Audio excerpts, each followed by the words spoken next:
Você já parou para pensar o porquê que o Banco Central está subindo a taxa Selic?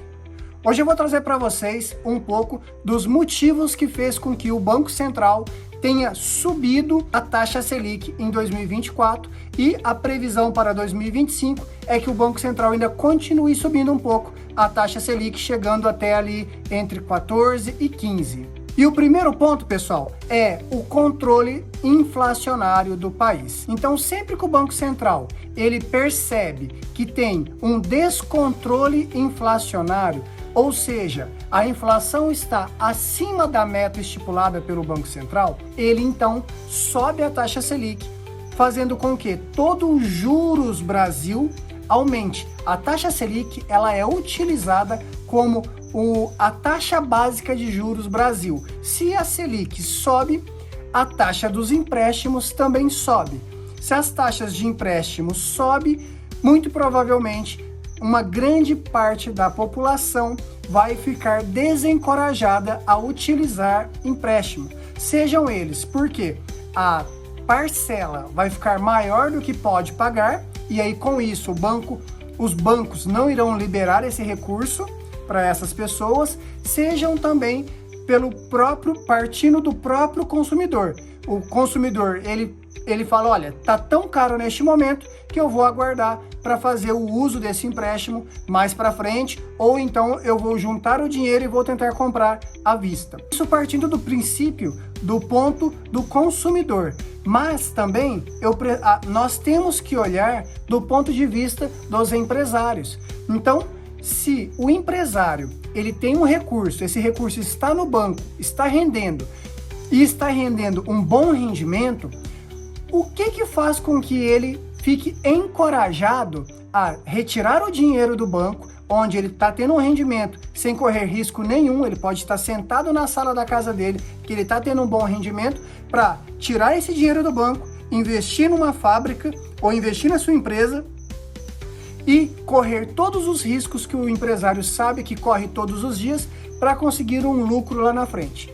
Então, o aumento da taxa Selic faz com que tanto os empresários quanto os consumidores parem de consumir, fazendo com que a inflação, então, ande um pouco mais devagar ou até que a inflação diminua. O segundo ponto é a questão de juros altos em outros países. Só para trazer um exemplo aqui para vocês, juros Estados Unidos está alto.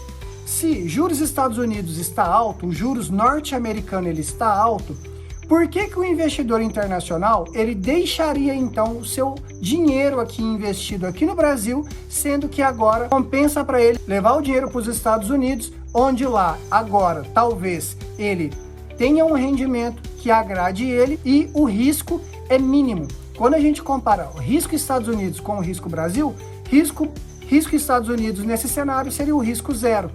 Ou seja, para o investidor permanecer com o dinheiro dele investido aqui no Brasil, ele vai cobrar então um prêmio de risco maior, ou seja, uma rentabilidade maior, para não tirar esse dinheiro daqui e levar para outro país, onde os juros também estão mais altos e talvez tenha um risco menor que o Brasil.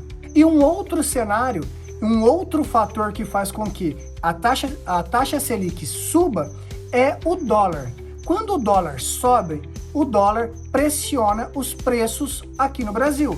Muitos produtos que são vendidos aqui no Brasil são importados, ou seja, quando o real ele desvaloriza, o empresário, quando ele faz essa compra para o exterior, esse produto chega mais caro aqui para ele. E o empresário, então, tem que repassar esses custos para o consumidor. Ou seja, dólar alto faz com que os preços dos produtos fiquem mais caros, pressionando ainda mais a inflação. E o último ponto aqui que eu trago para vocês, pessoal, é a questão dos desafios fiscais e perspectivas econômicas do país.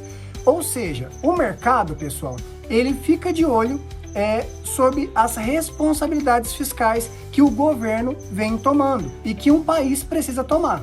Ou seja, quando o investidor ele enxerga que o governo não está fazendo o dever de casa dele, e, com isso, o risco ao passar do tempo, ao longo do tempo, aumenta, porque se eu não tenho uma austeridade fiscal, se eu não tenho uma política fiscal muito bem feita, a longo prazo faz com que eu tenha um risco maior governo. Ou seja, se o meu risco aumenta, o meu investidor também vai cobrar um prêmio de risco maior para poder correr esse risco. Senão, ele leva o dinheiro embora daqui. Então, esses pontos são os pontos que fizeram com que a Selic tenha subido em 2024 e que provavelmente também continuará subindo agora no início de 2025. E se você gosta desse tipo de conteúdo e quer que eu faça mais conteúdos como esse, eu peço que você curta o vídeo e compartilhe com os seus amigos.